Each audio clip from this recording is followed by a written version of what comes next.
Hello तो प्यारे बच्चों, स्वागत है आपका बड़ा भारत एजुकेशन प्लेटफॉर्म पर। देखिए, आज अपन जो पढ़ने जा रहे हैं, जैसा आपने थंबनेल पर देखा, परमाणु की संरचना, जो कि 9th क्लास का 4th चैप्टर है। अब देखिए, अब अपन इस चैप्टर में परमाणु की संरचना के बारे में पढ़ेंगे, परमाणु के बारे में पढ़ेंगे। ठीक है। अब परमाणु को पढ़ने से पहले अपन बात करेंगे कि परमाणु कहाँ से आया है। तो देखिए, आप सब जानते हैं कि इस संसार में बहुत सारे पदार्थ होते हैं।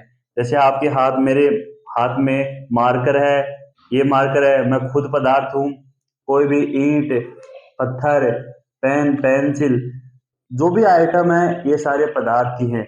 क्या है भाई? सारे पदार्थ ही है। अब अपन किसी भी पदार्थ की अगर अपन बात करें, जैसे मेरे पास कोई भी ये पदार्थ का कोई टुकड़ा है, ठीक है। अब मैं इसको ध्यान से देखूंगा तो मेरे को इसके अंदर छोटे छोटे कण दिखाई देंगे। इसके अंदर छोटे छोटे कण दिखाई देंगे। इन्हें छोटे छोटे कणों को ही अपन क्या बोलते हैं भाई? इन छोटे छोटे कणों को ही अपन बोलते हैं परमाणु। अर्थात कोई भी पदार्थ छोटे छोटे कणों से मिलकर बना होता है। उन कणों को अपन क्या बोलेंगे भाई? उन कणों को अपन परमाणु बोलते हैं। ठीक है। तो कोई पदार्थ है वो परमाणु से मिलकर बना होता है, और जो ये परमाणु होते हैं ये बहुत सूक्ष्म होते हैं, आपको नगन आंखों से नहीं दिखते। अगर आपको परमाणु की को देखना है तो आपको सूक्ष्मदर्शी का उपयोग करना पड़ेगा। किसका उपयोग करना पड़ेगा? सूक्ष्मदर्शी का उपयोग करना पड़ेगा। अब लेकिन हम तो इस चैप्टर का नाम है परमाणु की संरचना, अर्थात हम तो परमाणु की संरचना को पढ़ रहे हैं। तो देखिए, ये परमाणु है। अब इस परमाणु की अपन संरचना की बात करते हैं कि परमाणु एक्चुअली में है कैसा। तो चलिए आगे अपन देखते हैं कि परमाणु की संरचना कैसी है। देखिए, आज अपन को फुल पता है कि परमाणु की संरचना किस प्रकार की है। हम जानते हैं कि एक ये हमारे पास एक परमाणु है। ये क्या है? ये परमाणु है। और इसके जो केंद्र भाग इसका, उसको अपन नाभिक बोलते हैं। उसको अपन क्या बोलेंगे भाई? उसको नाभिक बोलेंगे।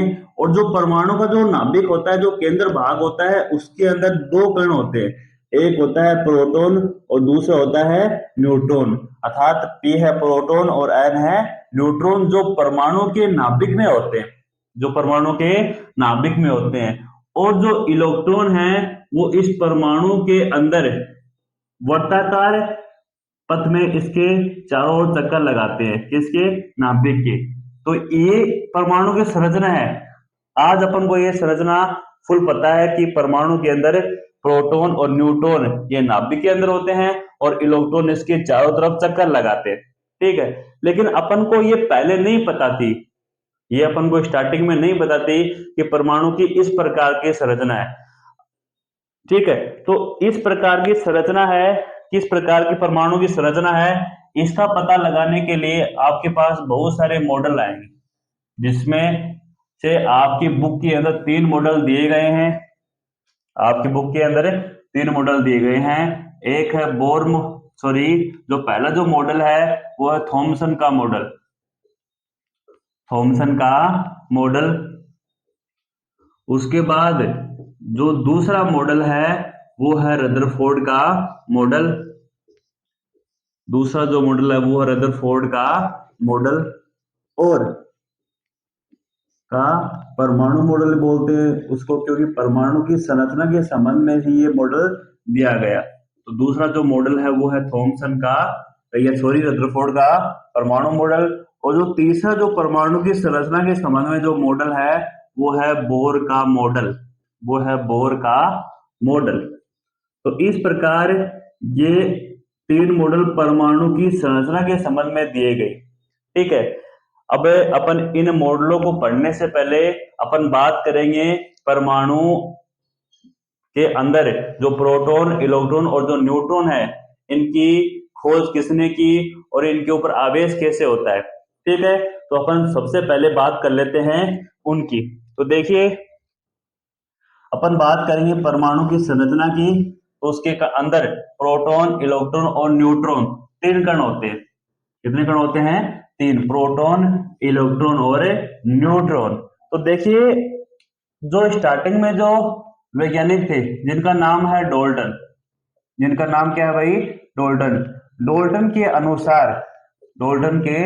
अनुसार जो परमाणु होते हैं वो अविभाज्य होते हैं। परमाणु अविभाज्य होते परमाणु अविभाज्य होते हैं। अविभाज्य होते हैं। परमाणु होते हैं वो अविभाज्य होते हैं। डोल्टन भाई साहब ने बताया कि जो परमाणु होते हैं उनको अपन आगे तोड़ नहीं सकते, लेकिन जो कि गलत बात थी। क्यों गलत बात थी? क्योंकि आज अपन को पता है कि परमाणु के भीतर प्रोटॉन, इलेक्ट्रॉन और न्यूट्रॉन उपस्थित है। लेकिन डोल्टन ने क्या बताया? डोल्टन ने बताया कि जो परमाणु होता है उसको अपन तोड़ ही नहीं सकते, जो कि सरासर गलत बात थी। तो देखिए, जो डोल्टन की जो ये बात थी कि डोल्टन के अनुसार परमाणु अविभाज्य है, अविभाज्य होते हैं, इसका मतलब उनको तोड़ नहीं सकते, जो कि गलत है, जो कि गलत है, गलत है। क्यों गलत है? क्योंकि अपन परमाणु को विभाजित कर सकते हैं, क्योंकि क्योंकि हम परमाणु को विभाजित कर सकते हैं। परमाणु को अपन विभाजित कर सकते हैं। ठीक है, अपन परमाणु को विभाजित कर सकते हैं। अगर आप चैनल पर नए आए हैं तो अपने कापी पेन साथ में लेकर बैठें, और जो मैं लिखाता हूँ नोट्स अपने हैंड राइटिंग, अपने हाथ से उनको प्रॉपर लिखिए।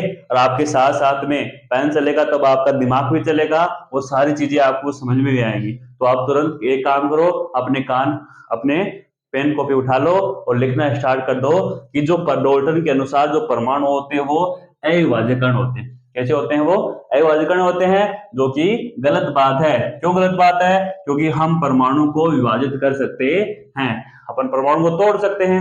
आज अपन को पता है कि परमाणु को जब तोड़ेंगे तो उसके अंदर प्रोटॉन, इलेक्ट्रॉन और न्यूट्रॉन उपस्थित है।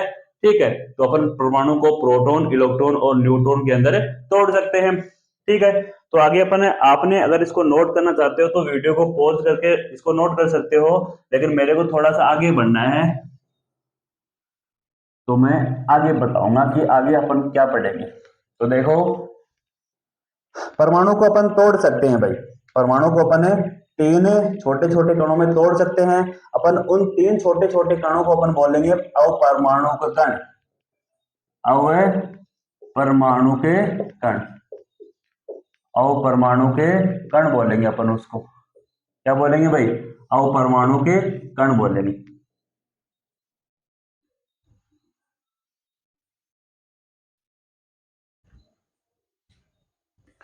अब देखिए, जो ये अपरमाणु कण है वो 3 है परमाणु के भीतर। कौन है? एक प्रोटॉन, एक है इलेक्ट्रॉन और एक है न्यूट्रॉन। तो परमाणु के भीतर 3 अपरमाणु कण उपस्थित होते हैं, एक प्रोटॉन, दूसरा है इलेक्ट्रॉन और तीसरा है न्यूट्रॉन। जो परमाणु के भीतर जो छोटे कण और उपस्थित होते हैं उन्हीं को अपन बोलते हैं अपरमाणु के कण। तो देखिए, जो प्रोटॉन होता है, कौन भाई? प्रोटॉन। प्रोटॉन होता है एक तो, और दूसरा कौन सा होता है? इलेक्ट्रॉन होता है, और तीसरा होता है न्यूट्रॉन। ये परमाणु के भीतर 3 कण होते हैं, प्रोटॉन, इलेक्ट्रॉन और न्यूट्रॉन। जो प्रोटॉन होता है उसको अपन P प्लस से दर्शाते हैं। क्यों? क्योंकि प्रोटॉन के ऊपर धनावेशित चार्ज होता है। इलेक्ट्रॉन को अपन E से दर्शाएंगे, जिसके ऊपर ऋणावेशित चार्ज होता है। और जो न्यूट्रॉन होता है उसको अपन दर्शाएंगे N से, जिसके ऊपर 0 चार्ज होता है, उसका तो अर्थात वो उदासीन होता है। जो प्रोटॉन होता है वो धनावेशित कण है। प्रोटॉन कैसा कण है भाई? प्रोटॉन एक धनावेशित कण है। जो इलेक्ट्रॉन है वो एक ऋणावेशित कण है। इलेक्ट्रॉन कैसा कण है भाई? ऋणावेशित कण है। और जो न्यूट्रॉन है वो एक उदासीन कण है, उदासीन कण। आप सबके नीचे कण नोट कर सकते हैं। जैसे प्रोटॉन एक धनावेशित कण है, इलेक्ट्रॉन एक ऋणावेशित कण है, और जो न्यूट्रॉन है वो उदासीन कण है, जो कि परमाणु के भीतर है। और इन्हीं कणों को अपन बोलेंगे अपरमाणु के कण, जो कि प्रोटॉन, इलेक्ट्रॉन और न्यूट्रॉन हैं। अब देखिए, अपन बात करते हैं प्रोटॉन की खोज की। किसकी बात करेंगे भाई? प्रोटॉन की खोज की। तो प्रोटॉन की जो खोज है वो ई गोल्ड स्टीन ने की भाई। ई गोल्ड स्टीन एक साइंटिस्ट हैं, उन्होंने प्रोटॉन की खोज की। ई गोल्ड स्टीन ने प्रोटॉन की खोज की। अब तुम पूछोगे कि तो फिर इलेक्ट्रॉन की किसने की, तो सुनो, जो जे जे थॉमसन से थे, जे जे जे जे थॉमसन, थॉमसन, कई जगह पर थॉमसन को टॉमसन में बोलते हैं, तो दोनों ही सही हैं। जो इलेक्ट्रॉन की खोज है वो जे जे थॉमसन ने की, और जो प्रोटॉन है उसकी खोज गोल्डस्टीन ने की। अंत में अपन बात करेंगे न्यूट्रॉन की। तो न्यूट्रॉन है इसकी खोज की जे चैडविक ने। जे चैडविक एक वैज्ञानिक हैं, उन्होंने न्यूट्रॉन की खोज की। तो ये मैंने बात कर ली परमाणु के अंदर अपरमाणु के कणों की, कि प्रोटॉन, इलेक्ट्रॉन और न्यूट्रॉन, परमाणु के भीतर 3 अपरमाणु कण है। जो प्रोटॉन है उसके ऊपर धनावेशी चार्ज है, इलेक्ट्रॉन के ऊपर ऋणावेशी चार्ज है, और न्यूट्रॉन के ऊपर 0, अर्थात प्रोटॉन धनावेशित कण है, इलेक्ट्रॉन ऋणावेशित कण है, और जो न्यूट्रॉन है वो एक उदासीन कण है। अब जो प्रोटॉन की जो खोज है वो की थी गोल्ड स्टीन ने, इलेक्ट्रॉन की खोज की थी जे जे थॉमसन ने, और तो न्यूट्रॉन की जो खोज की थी वो की थी जे चैडविक ने। तो ये अपन ने बात कर ली परमाणु के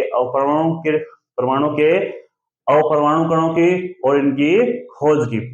अब देखिए थोड़ी सी अपन इनकी बात करते हैं प्रोटॉन, इलेक्ट्रॉन और न्यूट्रॉन के द्रव्यमानों की।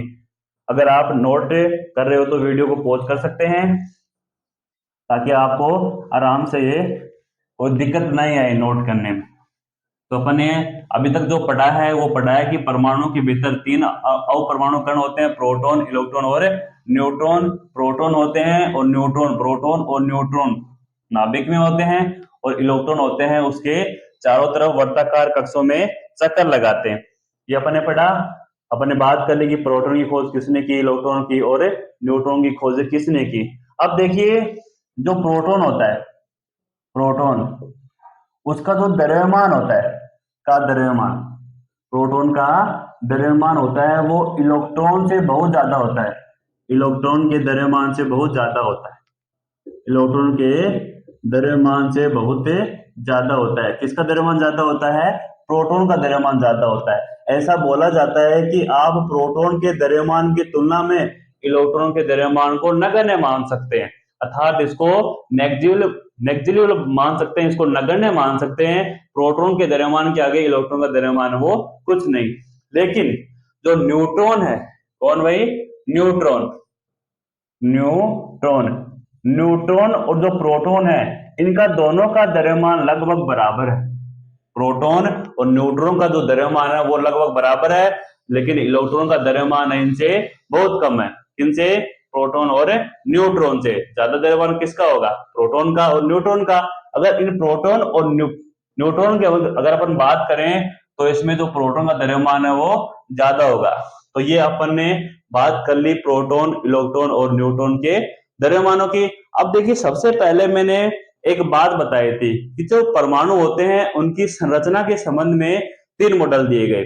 एक है थॉमसन का मॉडल, दूसरा है रदरफोर्ड का मॉडल, और तीसरा है बोर का मॉडल, जो कि हमें ये बात बताते हैं कि परमाणु की संरचना किस प्रकार की है, अर्थात परमाणु के भीतर जो अपरमाणु कण है, प्रोटॉन, इलेक्ट्रॉन और न्यूट्रॉन, वो किस प्रकार उसके अंदर व्यवस्थित हैं, इसकी जानकारी अपन वो मॉडल देते हैं।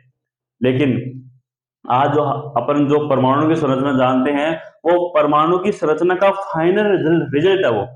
उससे पहले अपन को स्टार्टिंग में अपन को नहीं पता थी कि परमाणु संरचना ऐसी होती है कि इसके बीच में नाभिक होता है, इसके अंदर प्रोटॉन, न्यूट्रॉन होते हैं, इलेक्ट्रॉन इसके चारों तरफ चक्कर लगाते हैं। आज अपन को ये बात पता है, लेकिन ये बात अपन को पहले पता नहीं थी। तो देखिए धीरे धीरे जैसे जैसे टाइम बढ़ता है उस हिसाब से वैज्ञानिक खोज करते हैं, स्टडी करते हैं परमाणु की संरचना के संबंध में, और उनको नई नई जानकारी प्राप्त होती है। और अंत में जानकारी जो हमें प्राप्त हुई है वो ये प्राप्त हुई है कि परमाणु एक गोलाकार स्ट्रक्चर है, जिसका एक बीच में नाभिक होता है, जिसके अंदर प्रोटॉन और न्यूट्रॉन होते हैं, और इलेक्ट्रॉन उसके चारों तरफ चक्कर लगाते हैं। लेकिन ये पहले अपन को बातें नहीं बताती। इसी के संदर्भ में जो परमाणु का जो सबसे पहला मॉडल आया, परमाणु की संरचना के संबंध में जो सबसे पहला मॉडल आया वो आया थॉमसन का प्लम पुडिंग मॉडल। तो अपन उस मॉडल की बात करेंगे यहाँ पर। तो सबसे पहले अपन बात करेंगे थॉमसन के प्लम पुडिंग मॉडल के बारे में। तो देखिए थॉमसन का जो प्लम पुडिंग मॉडल है उसको अपन तरबूज मॉडल भी बोलते हैं। हाँ भाई, जो थॉमसन का जो पहला अपन के पास जो मॉडल आया है वो है थॉमसन का थॉमसन का plum pudding model, plum pudding pudding model, जो कि परमाणु की संरचना का पहला मॉडल है, या इसी मॉडल को अपन बोलते हैं तरबूज मॉडल। इसी मॉडल को अपन बोलते हैं तरबूज मॉडल। इसी मॉडल को अपन बोलते हैं तरबूज मॉडल। क्यों बोलते हैं तरबूज मॉडल? क्योंकि जो वैज्ञानिक थॉमसन थे उन्होंने अपने अपने मॉडल को समझाने के लिए तरबूज का उदाहरण देकर समझाया कि जिस प्रकार एक तरबूज होता है, उसमें एक तो लाल भाग होता है, और जो दूसरा भाग होता है वो इसके अंदर बीज होते हैं, छोटे छोटे। क्या होते हैं भाई? बीज होते हैं, जो लाल भाग के बीच में धसे रहते हैं, ये हैं बीज। तरबूज का उपयोग कर रहा है थॉमसन, बता रहा है कि जो जैसे तरबूज है, ठीक है, उसका जो लाल भाग है वो तो बताता है प्रोटॉन को अर्थात धनावेशित भाग को। वो किसको बताता है भाई? वो धनावेशित भाग को बताता है। जो लाल भाग है जो हम खाते हैं वो तो धनावेशित भाग है। कौन सा? लाल भाग, जो प्रोटॉन को बताता है। और जो बीज हैं वो बताते हैं इलेक्ट्रॉन को, जो कि ऋणावेशित भाग है, अर्थात जो तरबूज होता है उसके अंदर जो लाल भाग है वो तो धनावेशित रहेगा, तो किसको बताएगा? प्रोटॉन को। और जो बीज होते हैं वो ऋणावेशित भाग है, वो जो किसको बताएगा? वो इलेक्ट्रॉन का। तो जैसे उन्होंने बताया कि जो परमाणु की जो संरचना है उसके अंदर जो प्रोटॉन और इलेक्ट्रॉन है, वो तरबूज में जैसे बीज होते हैं वैसे तो इलेक्ट्रॉन पड़े होते हैं परमाणु के भीतर, और जो लाल भाग है उसकी तरह प्रोटॉन उपस्थित होते हैं, जो कि सरासर गलत बात है। क्यों है? क्योंकि जो प्रोटॉन है वो नाभिक के अंदर है और जो इलेक्ट्रॉन है उसके चारों तरफ चक्कर लगाता है। लेकिन परमाणु की संरचना का जो ये मॉडल है ये गलत तो है, लेकिन ये परमाणु की संरचना बताने का पहला मॉडल है, अर्थात इन्होंने स्टार्ट कर दिया था कि परमाणु की किस प्रकार की संरचना है। भले ही उन्होंने गलत बताया हो, लेकिन उन्होंने स्टार्ट कर दिया, जो कि एक बढ़िया काम था। इसीलिए अपन इसको पढ़ते हैं, थॉमसन के प्लम पुडिंग मॉडल को। इसी को अपन बोलते हैं तरबूज मॉडल। उन्होंने बताया कि जिस प्रकार एक तरबूज होता है उसका जो लाल भाग होता है वो तो धनावेशित भाग होता है, जो प्रोटॉन को बताता है, और जो बीच बीच में जो इलेक्ट्रॉन होते हैं, बीज होते हैं जो इसके अंदर धसे रहते हैं, वो ऋणावेशित भाग होता है, जो कि इलेक्ट्रॉन को बताते हैं। ये था भाई थॉमसन का प्लम पुडिंग मॉडल। तो जो थॉमसन का जो प्लम पुडिंग मॉडल है, इसका जो निष्कर्ष निकला वो देखो एक बार। जो थॉमसन का जो प्लम पुडिंग मॉडल है, इसका जो निष्कर्ष है वो देखो, वो इंपॉर्टेंट। कैसे इंपॉर्टेंट है? उन्होंने दो लाइनें बताई, थॉमसन साहब ने दो ही लाइनें बताई कि जो परमाणु है उसका अधिकांश भाग धनावेशित होता है, परमाणु का अधिकांश भाग धनावेशित होता है, और इसके बीच बीच में ऋणावेश उपस्थित होते हैं, अर्थात इलेक्ट्रॉन उपस्थित होते हैं। तो मैं लिखूं कि परमाणु का अधिकांश भाग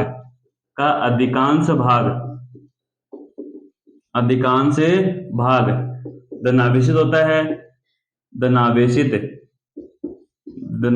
होता है,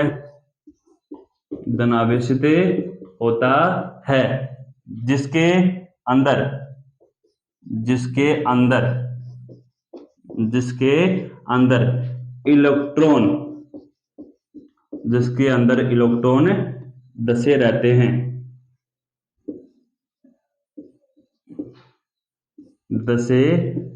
धसे रहते हैं, अर्थात परमाणु एक धनावेशित भाग है।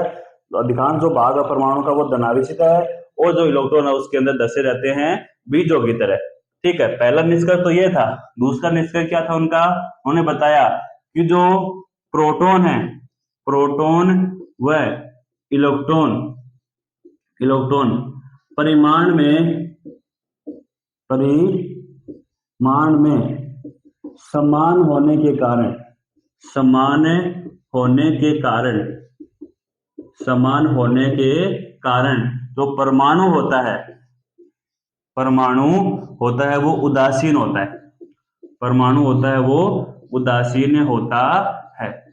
कैसा होता है भाई? उदासीन होता है। देखो पहले तो बोल रहा है कि परमाणु का अधिकांश भाग है धनावेशित है और जिसके भीतर इलेक्ट्रॉन धसे रहते हैं। ठीक है, पहली बात बोल दिया।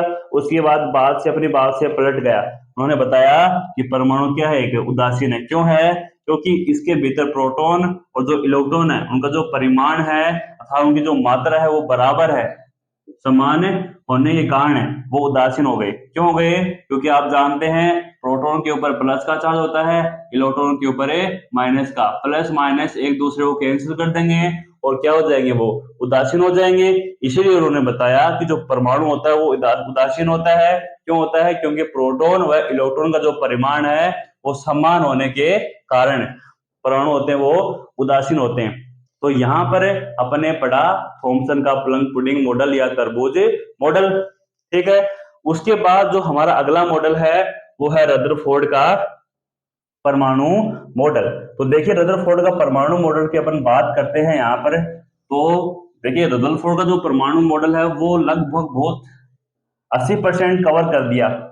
जो रदरफोर्ड का जो परमाणु मॉडल है वो परमाणु की संरचना को समझाने में 80% भाग कवर कर दिया। अब उन्होंने ऐसा क्या किया जिससे परमाणु की संरचना की लगभग संरचना का अपन को ज्ञान प्राप्त हो गया। तो देखो, तो हमारा जो अगला मॉडल है सेकंड वो है रदरफोर्ड का रदरफोर्ड का परमाणु मॉडल। रदरफोर्ड का परमाणु मॉडल। अब देखो जो रदरफोर्ड थे उन्होंने परमाणु की संरचना को समझाने के लिए मॉडल दिया। और उन्होंने क्या काम लिया? उन्होंने एक सोने की प्लेट ली। क्या ली भाई? एक सोने की परत ली उन्होंने। सोने की परत बोल सकते हैं उसको। एयू की परत ली उन्होंने, एयू की परत ली। ठीक है, अब इस एयू की परत के ऊपर, सोने की परत के ऊपर उन्होंने अल्फा कण गुजारे। उन्होंने क्या गुजारे भाई? अल्फा कण गुजारे। ये क्या है? तो ये मशीन है, ये एक रूप से अल्फा कण छोड़ने वाली मशीन समझो। क्या समझो? अल्फा कण छोड़ने वाली मशीन। इस मशीन एक रूप से इसके अंदर अल्फा कण भरे पड़े हैं। अब जब ये अल्फा कण यहां से निकलेंगे तो इसकी सोने की परत पर टकराएंगे। इसको थोड़ा और बड़ा कर लेते हैं ताकि नीचे भी ये टकरा सके। ये सोने की परत है। इस सोने की परत पर उन्होंने अल्फा कणों का आक्रमण करवाया। किसका आक्रमण कराया भाई? अल्फा कणों का सोने की परत पर उन्होंने आक्रमण करवाया। अब देखो उन्होंने सोने की परत पर क्या कराया? अल्फा कणों का आक्रमण करवाया। तो देखो उनका जो निष्कर्ष निकला वो क्या निकला? आप इसके ऊपर लिख सकते हो कि जो ये परत है वो सोने की परत है, एयू की परत है। ठीक है, ये किसकी परत है भाई? सोने की परत है। अब देखो जब इन्होंने इस परत के ऊपर अल्फा कणों का आक्रमण करवाया तो उन्होंने देखा जो ये ऊपर वाले जो भाग है ये और ये, यहां पर से जो अल्फा कण निकलता है वो सीधा ही गुजर जाता है। कैसे गुजर जाता है भाई? वो सीधा ही गुजर जाता है और इसके निष्कर्ष निकालता है। अभी निष्कर्ष नहीं बताऊंगा, एक बार और सुनो। और उसके बाद उन्होंने थोड़े और नीचे से अल्फा कण को गुजारे। तो ये जो नीचे से थोड़े जो अल्फा कण गुजारे ये थोड़े से आंशिक रूप से विक्षेपित हो गए। जो ऊपर से गुजारे वो तो सीधे निकल गए और जो इससे नीचे से गुजारे वो आंशिक रूप से क्या हो गए भाई? विक्षेपित हो गए, अपने पथ से मुड़ गए। ठीक है, वैसे ही जब इन्होंने इस नीचे वाले भाग से गुजारा तो जब जैसे जैसे वो ऊपर केंद्र की तरफ जा रहे हैं तब वो अल्फा कण वो विक्षेपित हो रहे हैं। ठीक है, लेकिन अंत में क्या हुआ? जब वो 12,000 कण अल्फा कणों का आक्रमण करवा दिए तो 12,000 में से एक कण क्या हुआ? इसके बीच भाग में गया और फिर से अपने पुनः मार्ग पर लौट आया। तो उनका जो दिमाग है वो एकदम चौंकाया रह गया। क्यों? क्योंकि उन्होंने देखा कि जब अपन अल्फा कणों को गुजार रहे थे तो कुछ जो अधिकांश अल्फा कण है वो तो सीधे ही गुजर जाते हैं। ठीक है, लेकिन कुछ अल्फा कण है वो यहाँ से विचलित हो जाते हैं, आंशिक रूप से विचलित हो जाते हैं। हो गए। और लेकिन 12,000 में से जो एक कण है वो वापस अपने पद पर वापस से लौट आता है। ये बात रदरफोर्ड ने इस मॉडल के थ्रू निकाल ली। कितने कणों में से भाई? जो ये एक अल्फा कण जो वापस निकला है, ये 12,000 में से निकला है। 12,000 अल्फा कणों में से जो एक कण है वो वापस अपने मार्ग पर लौट आता है, और जो अधिकांश कण हैं वो सीधे ही गुजर जाते हैं। कुछ अल्फा कण है वो आंशिक रूप से विक्षेपित होते हैं, लेकिन 12,000 कणों में जब एक कण वापस अपने मार्ग पर लौट आता है, तो रदरफोर्ड की जो बत्ती है वो एकदम से चलने लगती है कि आखिरकार जो ये अल्फा कण है, ये यहाँ पर क्या है जिसके जिसके कारण ये वापस अपने पथ पर घूम गया, जबकि ऊपर तो वापस ऊपर सीधा ही निकल रहा था। अब देखो, अब उनको कैसे पता चलेगा ये सीधा निकल गया? तो सोने की परत तो बहुत पतली होती है, और ये अल्फा कण हमको दिखता भी नहीं है। क्यों नहीं दिखता? क्योंकि बहुत सूक्ष्म होता है। लेकिन उन्होंने क्या किया, जो ये आगे का जो भाग है, यहाँ पर एक प्लेट लगा दी उन्होंने। क्या लगा दिया? एक प्लेट लगा दी, और इस प्लेट का नाम है जिंक सल्फाइड, अर्थात ये जिंक सल्फाइड की परत है। अब जैसे ही इस परत से ये अल्फा कण टकराता है, तो यहाँ पर आवाज उत्पन्न होती है। उस आवाज के थ्रू ही उसको पता चलता है कि जो अल्फा कण है वो अधिकांश तो यहाँ पर निकल रहे हैं सीधे ही, और कुछ अल्फा कण ये आंशिक विक्षेपित होते हैं, और 12,000 कणों में से एक कण अपने वापस अपने पथ पर लौट आता है। तो ये बात उन्होंने इस मॉडल से निकाली। अब इनका निष्कर्ष क्या निकला वो भी देखो एक बार। निष्कर्ष देखो। अब थोड़ी सी अपन बात करते हैं अल्फा कण की। किसकी बात करते हैं भाई? अल्फा कण की। तो मेरे पास यहाँ पर थोड़ी जगह की कमी पड़ रही है भाई, अपन बात करते हैं इसे अल्फा कण की। अब तो देखिए, जो अल्फा कण होता है, जो अल्फा कण होता है वो एक धनावेशित कण होता है भाई। अल्फा कण एक धनावेशित कण होता है, जिसके ऊपर जो चार्ज होता है वो प्लस का 2 चार्ज होता है। प्लस का 2 अल्फा कण के ऊपर चार्ज होता है, अर्थात इसका जो चार्ज होता है वो प्लस का 2 होता है। इसका मतलब ये है कि जो अल्फा कण होते हैं वो धनावेशित कण होते हैं। क्यों होते हैं? क्योंकि इनके ऊपर 2 आवेश है, वो धनात्मक आवेश उपस्थित है। ठीक है। और इसका जो द्रव्यमान होता है अल्फा कण का वो होता है 4a यूं, 4a यूनिफाइड होता है। अल्फा कण एक धनावेशित कण है जिसका चार्ज होता है प्लस का 2 होता है, और इसका द्रव्यमान कितना होता है? 4a होता है। ठीक है। अब देखो, अल्फा कण धनावेशित कण है, यहां से गुजर रहा है अल्फा कण, ठीक है, और ये वापस अपने मार्ग पर लौट आता है। अब ये बताओ, यहाँ पर कौन सा आवेश हो सकता है? अगर यहाँ पर अल्फा कण के ऊपर प्लस चार्ज है, तो ये अल्फा कण किससे प्रतिकर्षित होकर वापस अपने मार्ग पर लौट आता है?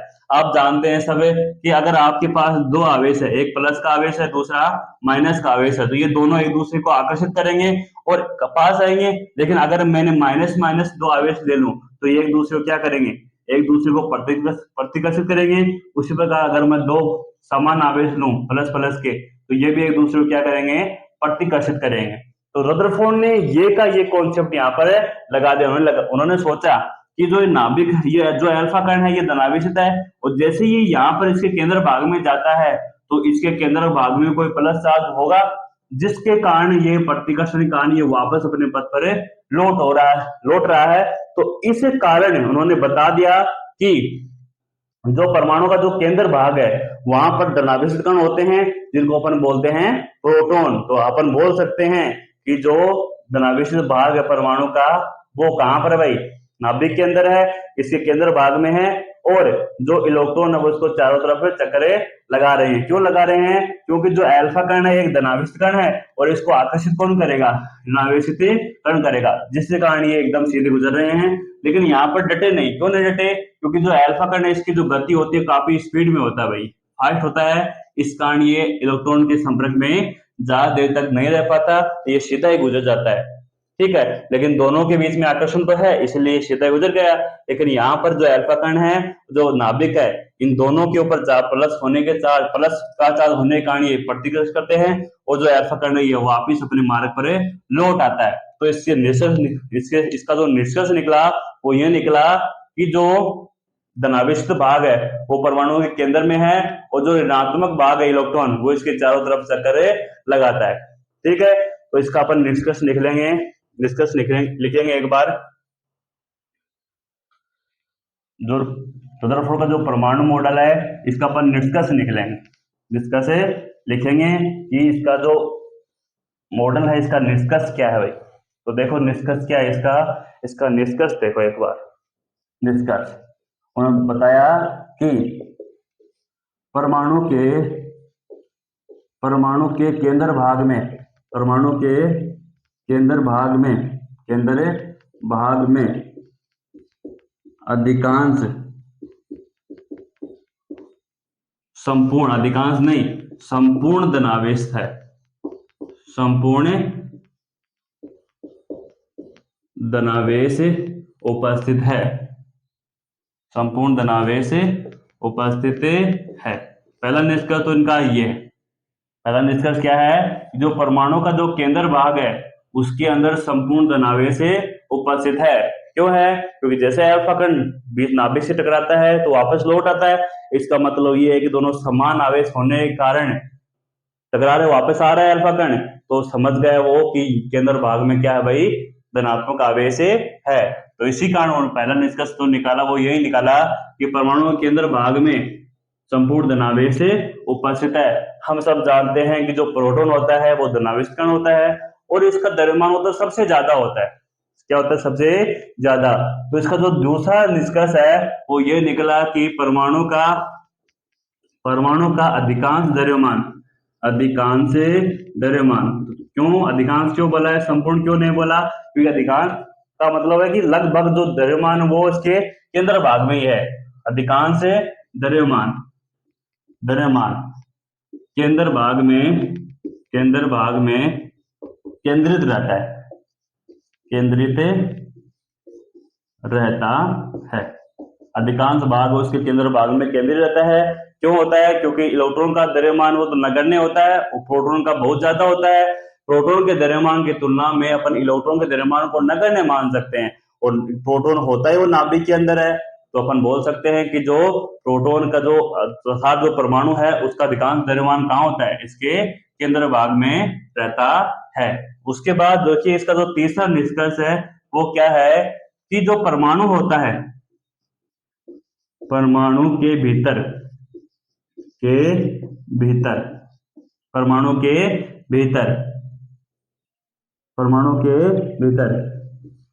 केंद्र भाग में प्रोटॉन व इसके चारों तरफ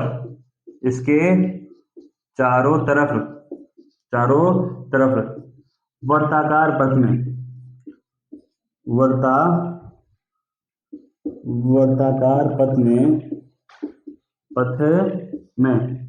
इलेक्ट्रॉन चक्कर लगाता है।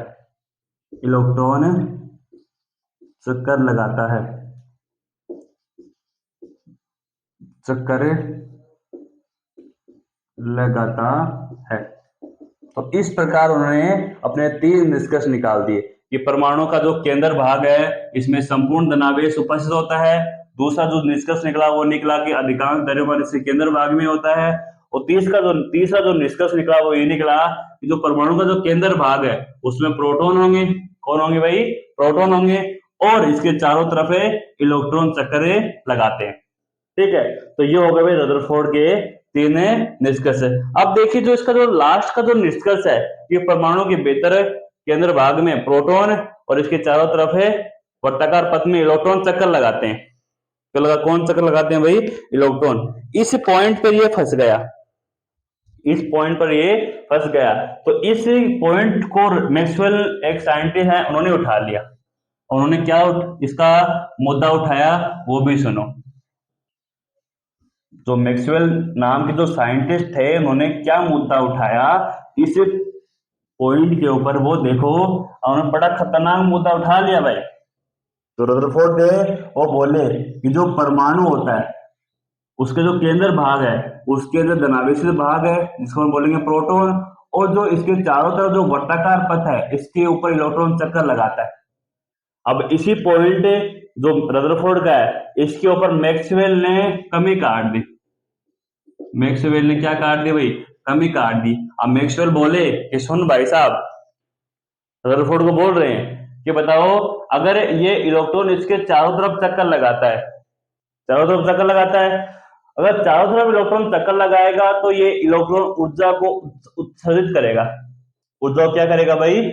ऊर्जा को उत्सर्जित करेगा इलेक्ट्रॉन। जब कोई आदमी अगर किसी वर्ताकार पथ पे घूमता है तो उसकी ऊर्जा लॉस हो जाएगी 5-7 चक्कर काटने के बाद। जैसे तुम लोग इस वर्ताकार पथ के ऊपर चक्कर लगा रहे हो, तो जो 2-4 चक्कर लगाओगे तुम थक जाओगे, अर्थात तुम्हारी ऊर्जा लॉस होगी। वैसे कि वैसे ही मैक्सवेल बोल रहा है कि अगर कोई वर्ताकार पथ पर कोई अगर कण कोई गति करता है तो लगातार ऊर्जा ऊर्जा उत्सर्जित करता है, लेकिन और अंत में कहाँ गिर जाना चाहिए, वो ऐसे धीरे धीरे अपनी एनर्जी को लॉस करता हुआ अंत में नाभिक के अंदर गिर जाना चाहिए, अर्थात यहाँ पर गिर जाना चाहिए, लेकिन ऐसा नहीं होता। अब इस बात को सुनकर जो रदरफोर्ड थे वो टेंशन में आ गए, इसमें आगे भी टेंशन में आ गई, वो इसका उत्तर नहीं दे पाए कि आखिरकार जो इलेक्ट्रॉन है वो वर्ताकार पथ पर चक्कर लगाता है, ये क्यों लगाता है, इसी पर वर्ताकार पथ पर है, ये अंदर क्यों नहीं गिरता। तो मैक्सवेल ने कभी बता दी उसकी कि जो इलेक्ट्रॉन है वो अगर वर्ताकार पथ में चक्कर लगा रहा है तो ऊर्जा को उत्सर्जित करेगा, लेकिन और अंत में ऊर्जा को उत्सर्जित करके नाभिक में गिर जाना चाहिए, परंतु ऐसा नहीं होता।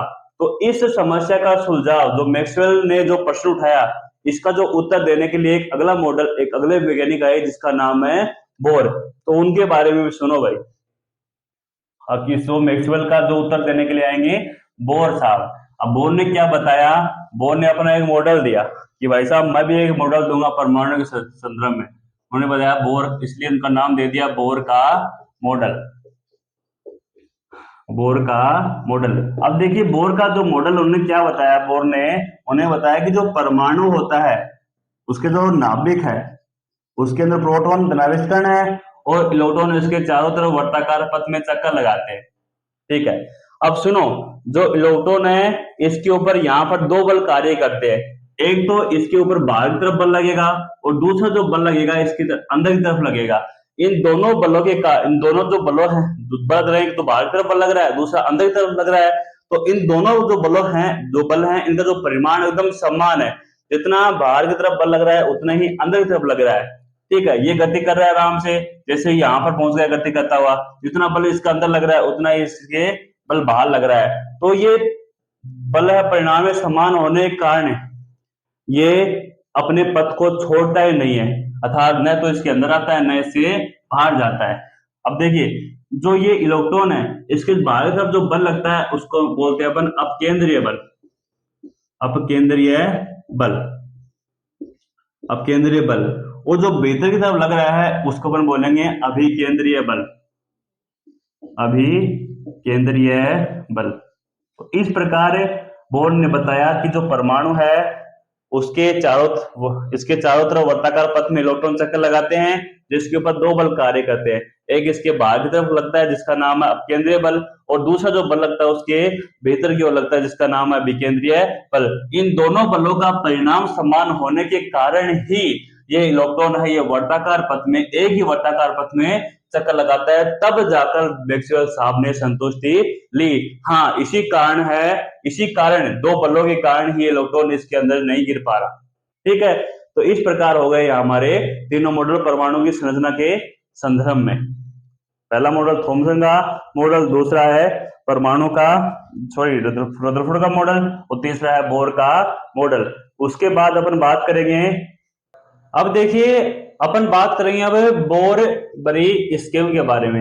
अब देखिए बोर बरी स्कीम क्या है, ये एक स्कीम देख लो भाई जो बोर और बरी के द्वारा दी गई।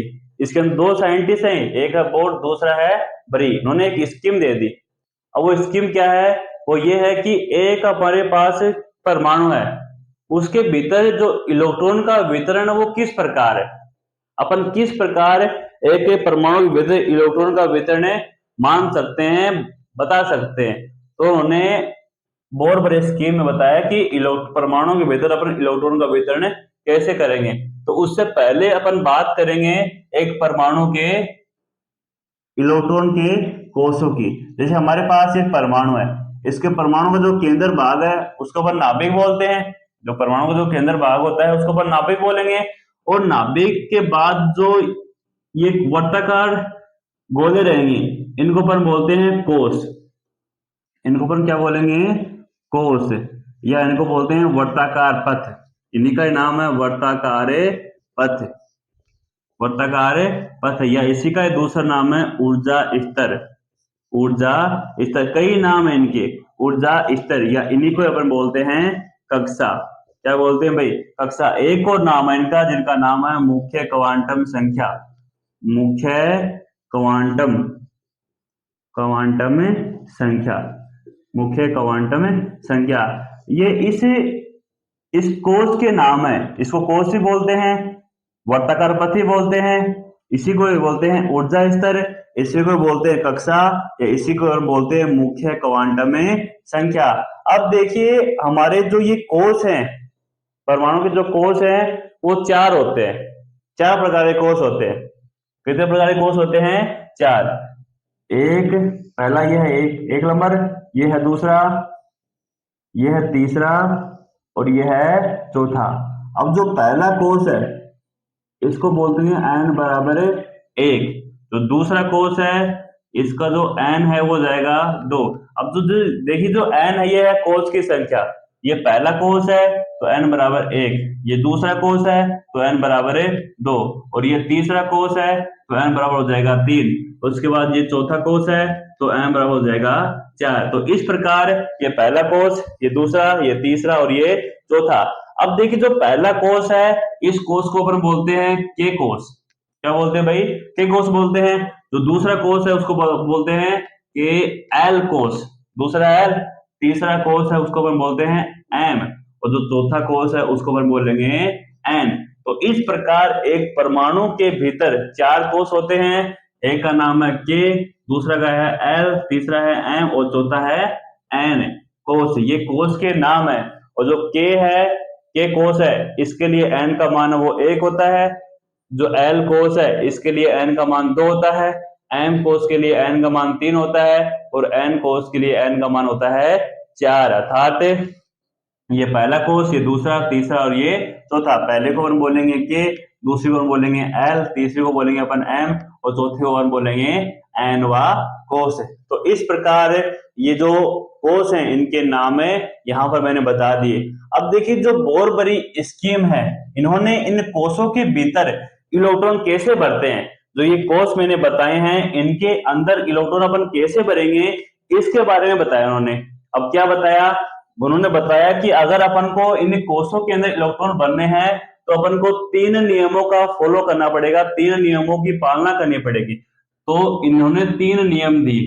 जो ये कोष है परमाणु के, इस कोषों में इलेक्ट्रॉन भरने के लिए उन्होंने 3 नियम दिए। अब वो 3 नियम कौन से हैं उसकी भी अपन बात करेंगे। अब देखिए वो 3 नियमों की अगर बात करने जाए अपन, इनमें जो पहला नियम है वो क्या है, देखिए जरा। अगर आप नोट कर रहे हैं तो नोट करते रहिए भैया, क्योंकि जो शॉर्ट नोट्स हैं यही आपके एग्जाम में काम में आने वाला है। अगर आपने 9वीं क्लास को अगर बहुत बेहतरीन तरीके से कर लिया तो आपका जो बेसिक कॉन्सेप्ट है वो आपके बहुत क्लियर हो जाएंगे, आगे तक आपको दिक्कत नहीं आएगी। तो देखिए जो बोर ने 3 नियम दिए इलेक्ट्रॉन के, परमाणु के भीतर इलेक्ट्रॉन को भरने के, वो क्या थे? पहला नियम था उनका कि किसी कोष में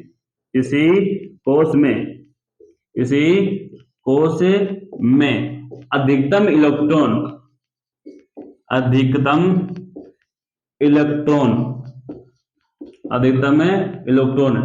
2n स्क्वायर से भरते हैं, 2n स्क्वायर से भरते हैं। अर्थात अगर अपन को किसी कोष में इलेक्ट्रॉन को भरना है तो अपन को 2n स्क्वायर सूत्र का उपयोग करना पड़ेगा। अब इसको अगर अपन समझें तो मैं एक बार तीनों नियमों को बताता हूँ। पहला जो नियम है वो ये है कि किसी भी कोष में अधिकतम इलेक्ट्रॉन है वो 2n स्क्वायर से भरते हैं। यहाँ पर मैंने n का पहले बता दिया कि जो पहला कोष है इसके लिए n का मान 1, दूसरे कोष के लिए n का मान 2, तीसरे के लिए 3, चौथे के लिए 4 और इनके मैंने नाम भी बता दिए। दूसरा जो इनका नियम है वो ये नियम है कि बाह्यतम कक्षा में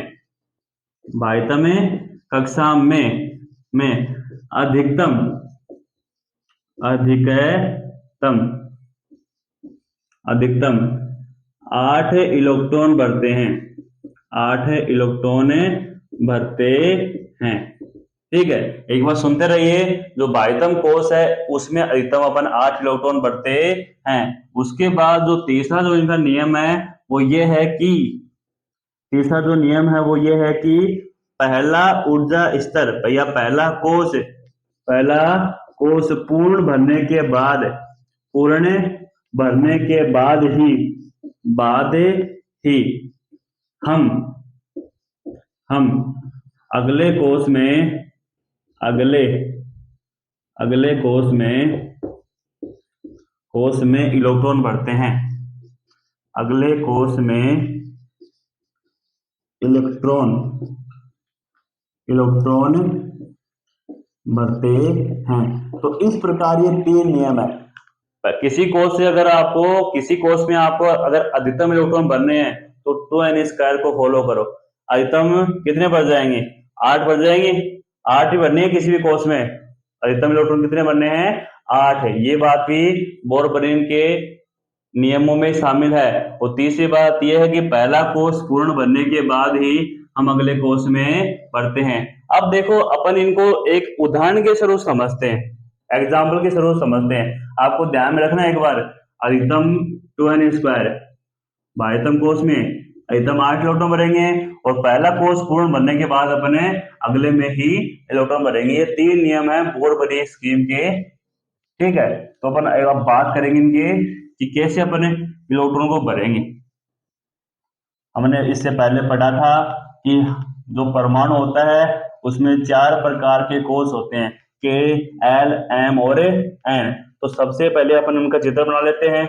ये हमारा नाभिक का परमाणु का, ये K वाला कोष, ये L, ये M और जो अंत में जो कोष है वो है N कोष। ठीक है, अब जो K कोष है इसके लिए आप अपन जानते हैं N का मान 1 होता है। अब अगर इसमें अपन K कोष में बात करें कि अधिकतम इलेक्ट्रॉन इसके भीतर कितने भर सकते हैं, तो अगर आपको ये बात को पता करनी है तो आपको 2n² लगाना पड़ेगा। लगा दिए 2n²। हमको पता है कि K के लिए N का मान कितना होता है? 1 होता है, वो रख देंगे अपन। तो 2 गुणा 1 का स्क्वायर, तो 1 का स्क्वायर 1 ही होता है। 1 गुणा 2 कितना आ जाएगा? 2 आ जाएगा। ठीक है, तो अपन जो K वाला कोष है उसमें अधिकतम 2 इलेक्ट्रॉन भर सकते हैं। कितने भर सकते हैं? 2।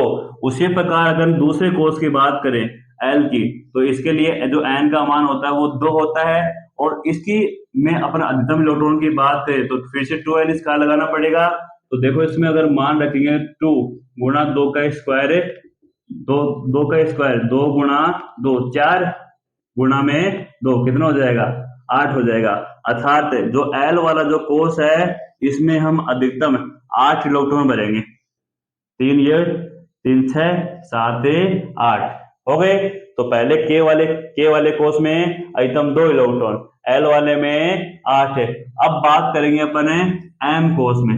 ये हमारा M कोष है और M कोष में N का मान कितना होता है? 3 होता है। जब अपन इसमें N का मान रखेंगे तो देखो 2 गुणा 3 का स्क्वायर, तो 3 का स्क्वायर 3 3 9 और 9 गुणा 2 कितना हो जाएगा? 18 हो जाएगा। तो जो ये M वाला कोष है इसमें हम अधिकतम इलेक्ट्रॉन भर सकते हैं वो 18 भर सकते हैं। उसी प्रकार देखिए लास्ट में है N वाला कोष, ये वाला, और इसके लिए जो N का मान वो कितना है? 4। जब अपन इस सूत्र में ये मान रखेंगे 2 गुणा 4 का स्क्वायर बराबर कितना हो जाएगा? 4 गुणा 4 गुणा में 2, 4 चौक 16 और 16 गुणा 2 कितना हो जाएगा? 32 हो जाएगा। तो अपन इस जो N वाला कोष है इसमें अधिकतम अपन 32 इलेक्ट्रॉन भर सकते हैं। कितने भर सकते हैं भाई? 32 है। पहले में 2, दूसरे में 8, तीसरे में 18 और चौथे में अपन अधिकतम 32 इलेक्ट्रॉन भर सकते हैं। तो इस प्रकार उन्होंने बताया, पहला नियम है कि किसी भी कोष में अगर आपको अधिकतम इलेक्ट्रॉन भरने हैं तो 2n² से भरना है, जो कि अपन ने यहाँ पर देख लिया। उसके बाद इनका दूसरा जो नियम है वो क्या है कि अगर अपन किसी भी तत्व के अंदर इलेक्ट्रॉनों को भरते हैं, परमाणु के भीतर किसी भी कोष में अगर अपन इलेक्ट्रॉन को भरते हैं तो बाह्यतम कोष में अपन को अधिकतम 8 इलेक्ट्रॉन भरने, 8 से ज्यादा नहीं भरने, 8 से ज्यादा नहीं भरने। जैसे मैं बात करूं एग्जाम्पल की, तो देखिए मैं ले लेता हूं नियोन का एग्जाम्पल। नियोन का नहीं लूंगा मैं लूंगा Mg, मैग्नीशियम का। ठीक है, अब देखिए मैग्नीशियम का जो परमाणु क्रमांक होता है वो 12 होता है। इसका मतलब जो परमाणु क्रमांक होता है वही इसके भीतर इलेक्ट्रॉन होते हैं। आपको ये बात ध्यान में रखनी है कि जो किसी तत्व का जो परमाणु क्रमांक होता है वही उसके भीतर इलेक्ट्रॉन होते हैं और उतने ही उसके भीतर प्रोटॉन होते हैं। उतने क्या होते हैं उसके भीतर है प्रोटॉन। जिस तत्व का अगर आपको परमाणु क्रमांक पता है तो अगर आपसे कोई इलेक्ट्रॉन पूछे तो आप इसी संख्या को बता दो, अगर आपसे प्रोटॉन पूछे तब भी आप इसी संख्या को बता सकते हैं। ये संख्या होती है प्रोटॉन को भी बताती है और इलेक्ट्रॉन को भी बताती है। अगर अपन बात करें मैग्नीशियम की कि इसके अंदर इलेक्ट्रॉन कैसे बढ़ते हैं, तो इसका एक बार परमाणु का चित्र बना लो। ये अपन ने बना लिया नाभिक, और ये इसका पहला कोष है और ये इसका दूसरा कोष है। हम जानते हैं कि जो पहला कोष है उसमें अधिकतम 2 इलेक्ट्रॉन बढ़ते हैं, और इसके है कितने, इसके पास है टोटल 12 इलेक्ट्रॉन है, क्योंकि जो परमाणु क्रमांक होता है वही इलेक्ट्रॉन की संख्या होती है। तो इसके पास है 12 इलेक्ट्रॉन, 2 तो हमने यहाँ पर भर दिए। अब दूसरा जो कोष है उसमें अपन भर सकते हैं अधिकतम है 8 इलेक्ट्रॉन। 8 से अपन ज्यादा नहीं बढ़ सकते, 3, 6 और 7 है 8 है। तो अब देखिए 8 से अपन ज्यादा नहीं बढ़ सकते, तो बाह्यतम कोष में अपन 8 ही भरेंगे, 8 से ज्यादा अपन नहीं भरेंगे। अगर अपन को और भरना है तो अपन को और अलग से कोष बनाना पड़ेगा, और फिर उसके बाद उसके अंदर इलेक्ट्रॉन भरने पड़ेंगे। तो इस प्रकार हमारे पास मैग्नीशियम में अपन इलेक्ट्रॉन इस प्रकार भरेंगे कि जो बाह्यतम कोष है उसमें अपन 8 से ज्यादा नहीं भरेंगे, 8 ही भरेंगे बाह्यतम कोष में। दूसरा नियम इनका ये है। और तीसरा नियम क्या है कि जो पहला कोष पूर्ण जिसकी कैपेसिटी उतनी है, जितनी कैपेसिटी है उतने इलेक्ट्रॉन भरने के बाद तो अपन अगले में मूव कर जाएंगे इलेक्ट्रॉन भरने के लिए। जैसे हमने पहले इसमें भरा, इसकी कैपेसिटी 2 की थी, 2 हमने भर दिया, तीसरा नहीं डाला इसके अंदर, हमने इसके अगले कोष में इलेक्ट्रॉन भरना स्टार्ट कर दिया। इसमें तो 8 इलेक्ट्रॉन भर सकते हैं, उसके बाद अपने इसके अंदर 9 नहीं डाला, हमने अगले में मूव कर दिया और इनके अंदर यहाँ पर इलेक्ट्रॉन को अगले कोष में भर दिया। तो बोरबरी ये 3 नियम थे कि अधिकतम अगर किसी कोष में अपन को इलेक्ट्रॉन भरना है तो 2n का स्क्वायर लगा दो, और बाह्यतम कोष में एकदम में 8 इलेक्ट्रॉन भरेंगे, और पहला कोष पूर्ण भरने के बाद ही हम अगले कोष में इलेक्ट्रॉन को भरेंगे। तो ये थे बोरबरी स्कीम के 3 नियम, और इन्हीं नियमों के आधार पर उन्होंने तत्वों की संयोजकताएं याद करना बताई। ठीक है, तो आज की वीडियो में अपन यहीं तक पढ़ेंगे। ठीक है, अगर आपको वीडियो अच्छा लगा तो वीडियो को अवश्य लाइक कीजिए और चैनल को जरूर सब्सक्राइब कीजिए, क्योंकि अगर आपने चैनल को सब्सक्राइब नहीं किया तो हमारी जो मेहनत की गई वो आपके पास सही टाइम पर पहुंच ही नहीं पाएगी। ठीक है, तो आप चैनल को अवश्य सब्सक्राइब कर लीजिए ताकि आपको इसी प्रकार की वीडियो वो मिलते रहे। धन्यवाद।